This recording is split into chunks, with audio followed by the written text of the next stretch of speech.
Bismillahirrahmanirrahim. Assalamualaikum warahmatullahi wabarakatuh. Ahlan wa sahlan ayol ikhwah di program membaca tafsir Munir.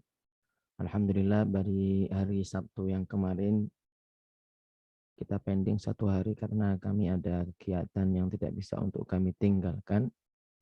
Jadi alhamdulillah pada kesempatan kali ini kita bisa bertemu kembali untuk melanjutkan lanjutan dari pembahasan tentang kemukjizatan Al-Quran. Marilah kita mulai pembahasan kita pada kesempatan kali ini dengan membaca doa yang kita tujukan untuk guru kita Syekh Wahbah Az-Zuhaili. Oke. Ila hadratin nabiyina al-mustafa rasulillahi sayyidina Muhammadin sallallahu alaihi wasallam wa ala alihi wa ashabihi wa azwaji wa dhurriyyatihi wa ahli at-tayyibin at-tahirin wa ummati ajma'in syaudillahi lana wa lahumul fatihah.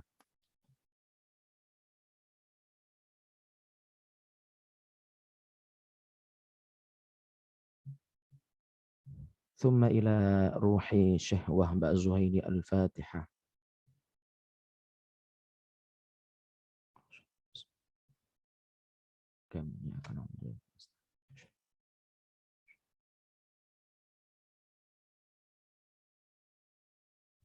Kami mohon doa untuk kesehatan kami karena kami saat ini masih Allah kasih cobaan sakit di sini di daerah leher sama punggung yang sakitnya lumayan. Mohon doanya mudah-mudahan badan kami bisa pulih kembali dan bisa melanjutkan aktivitas dengan lancar ya. Baik ayo ikhwah, kita udah sampai di kemukjizatan Al-Quran poin ke-8. Sepertinya ini ditunggu-tunggu ya. Kita buka dengan layar yang besar. Bismillahirrahmanirrahim. Qala inna asdaqal hadith kitabullah wa khairul hadi hadi Muhammadin sallallahu alaihi wasallam wa syarrul umur muhdatsatuha wa kullu muhdatsatin bid'ah wa kullu bid'atin dhalalah wa kullu dhalalatin finnar. Ayyuhal ikhwah rahimakumullah. Melanjutkan untuk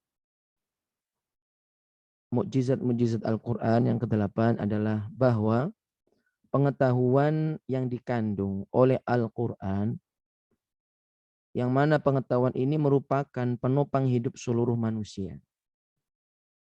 Jadi apabila Al-Quran menjelaskan pengetahuan di dalamnya, maka pengetahuan ini difungsikan sebagai penopang hidup seluruh manusia. Yang mana pengetahuan ini meliputi ilmu tentang halal dan haram serta hukum-hukum lainnya. Al-Quran mencakup ilmu ketuhanan, pokok akidah, dan hukum-hukum ibadah. Termasuk di dalam Al-Quran terdapat kode etik dan moral, kaidah-kaidah perundangan, kaidah-kaidah perundangan politik, sipil, dan sosial yang hal itu semuanya relevan untuk setiap zaman dan tempat. Sehingga kalau kita di dalam nanti menyampaikan dakwah menggunakan apa pengetahuan yang kita ambil dari Al-Quran, maka Allah menjamin bahwa itu relevan di setiap zaman dan tempat.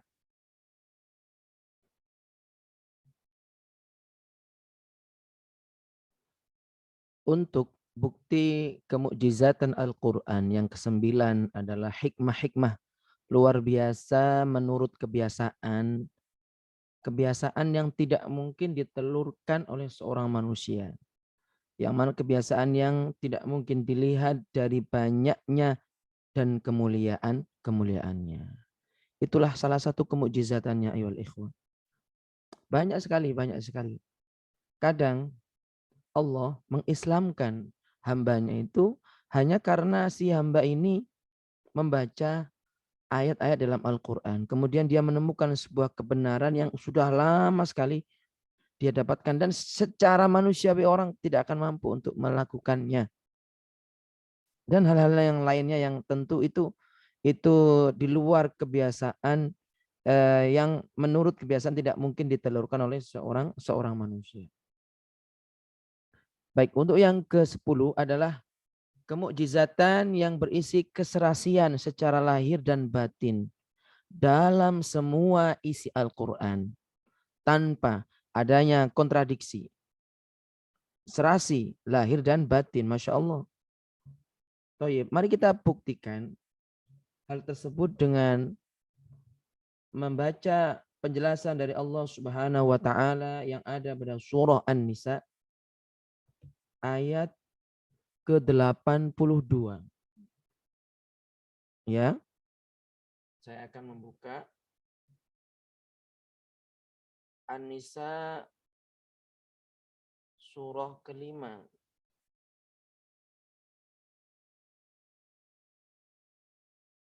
Baik.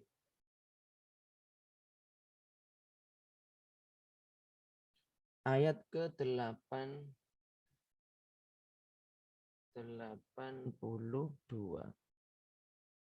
Baik. Bismillahirrahmanirrahim.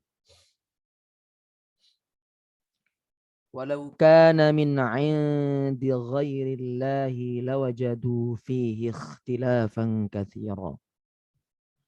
Kalau kiranya Al-Quran itu bukan dari sisi Allah, tentulah mereka mendapatkan pertentangan yang banyak di dalamnya. Inilah penjelasan.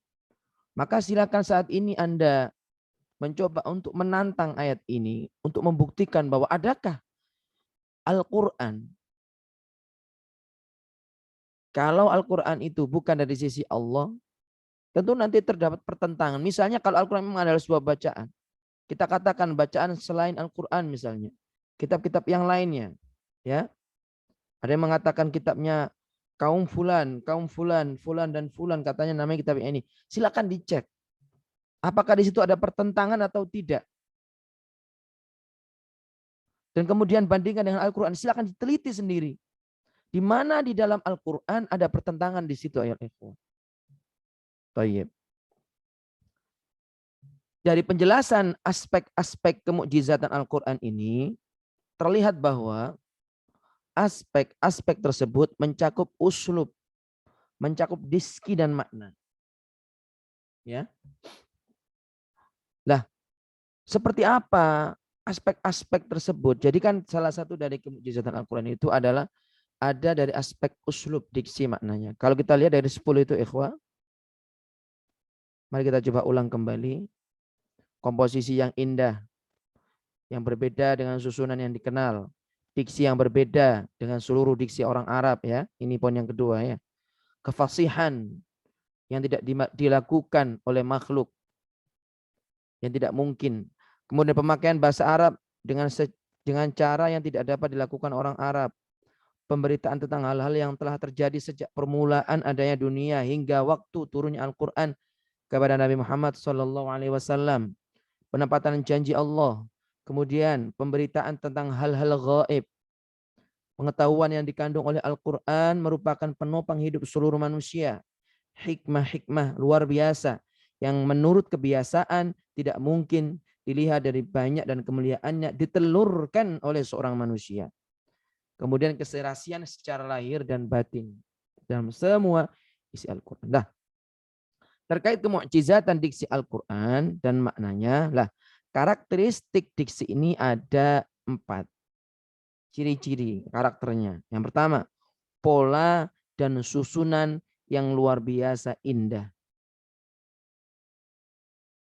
Ya.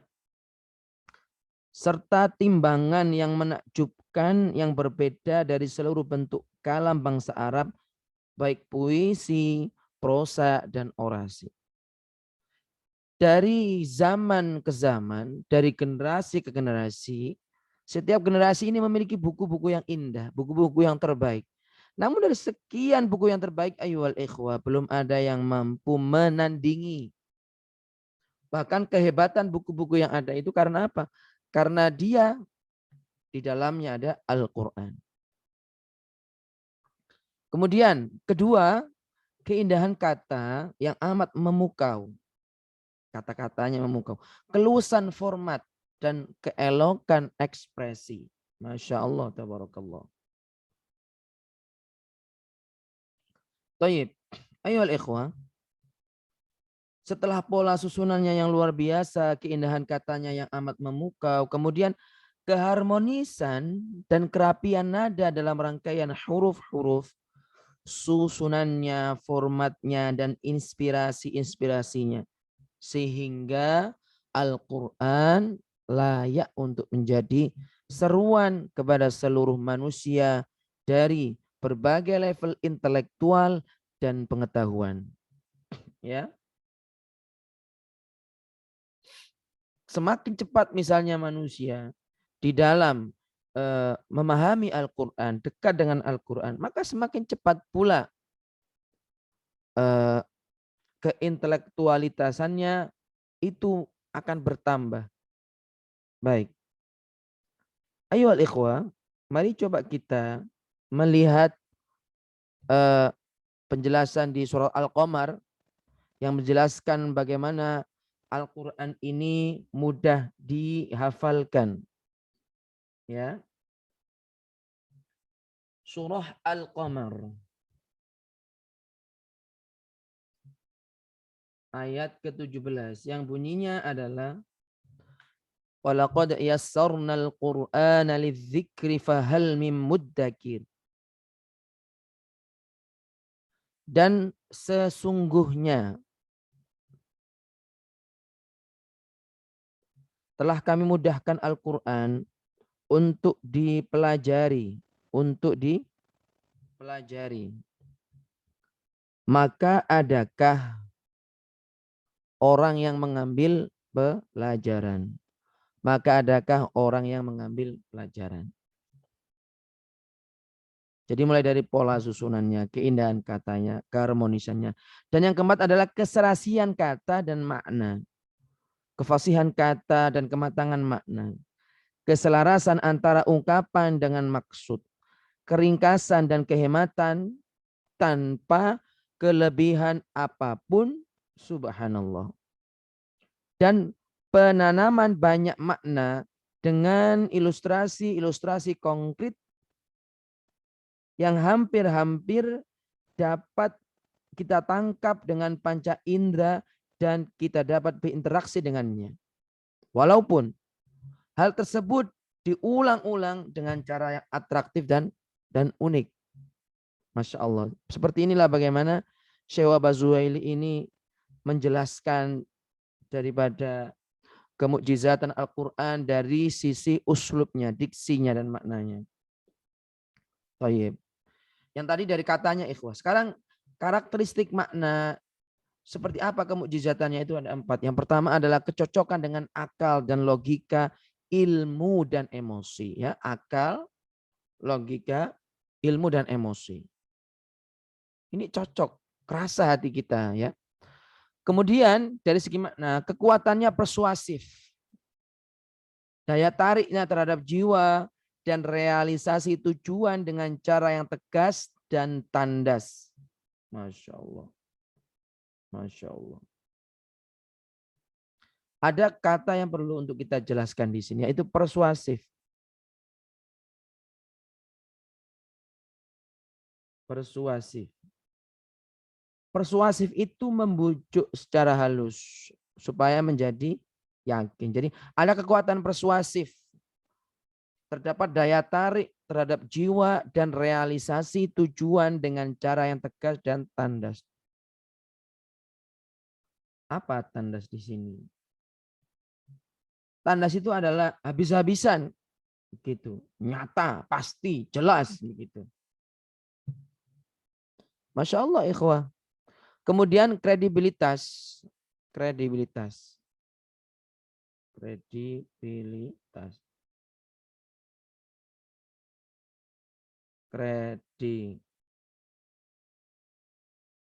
perihal dapat dipercaya.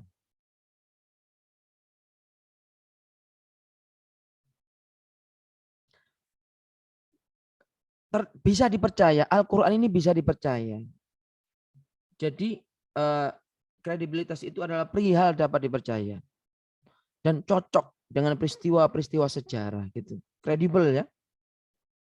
Realita nyata dan kebersihannya walaupun ia begitu panjang dan kontradiksi dan pertentangan berbeda dengan seluruh ucapan kalam manusia. Saya ulang kembali, ikhwan. Kredibilitas dan kecocokan dengan peristiwa-peristiwa sejarah, realita nyata dan kebersihannya dari kontradiksi dan pertentangan. Gak ada kontradiksi di dalam Al-Quran. Tidak ada pertentangan di dalam Al-Quran. Yang hal itu berbeda dengan seluruh ucapan kalam manusia. Ayyuhal ikhwah, yang keempat adalah kecocokan makna-makna Al-Quran dengan penemuan-penemuan ilmiah dan teori-teori yang sudah seringkali kalau boleh saya katakan terbukti. Ya, karakter-karakter ini terkandung dalam 3 ayat mengenai deskripsi Al-Quran, yaitu firman Allah Subhanahu wa ta'ala pada surah Hud. Ya, izinkan saya untuk membacakannya.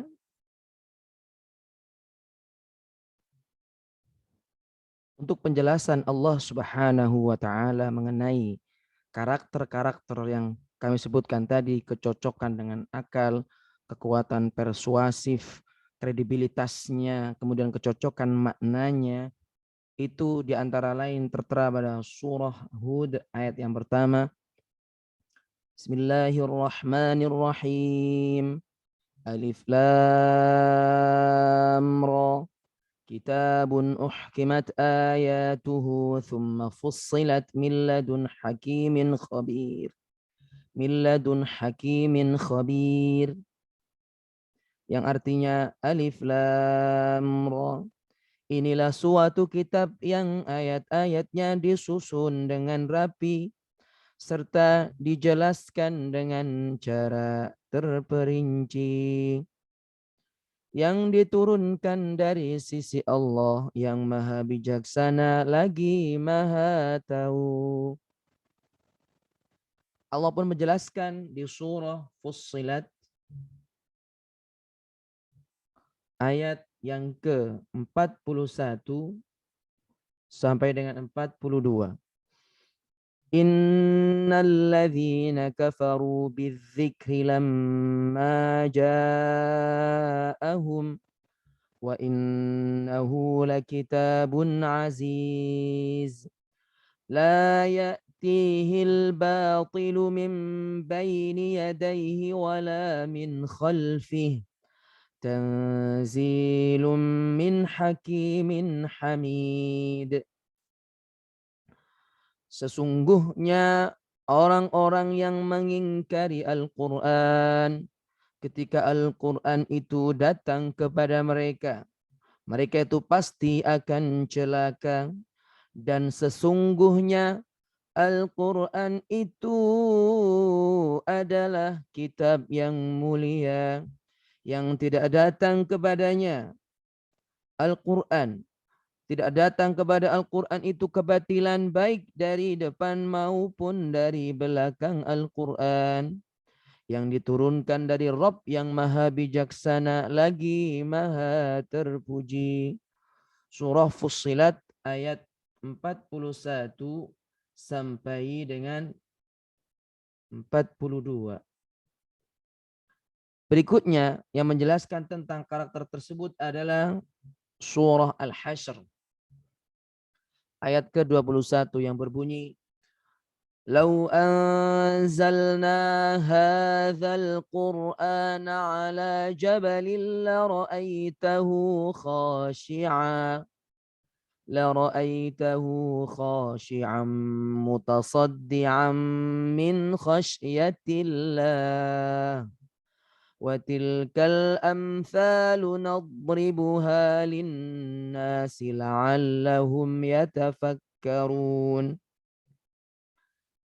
Kalau sekiranya kami turunkan Al-Quran ini kepada sebuah gunung, pasti kamu akan melihatnya tunduk terpecah belah disebabkan ketakutannya kepada Allah, dan perumpamaan-perumpamaan itu kami buat untuk manusia supaya mereka berpikir.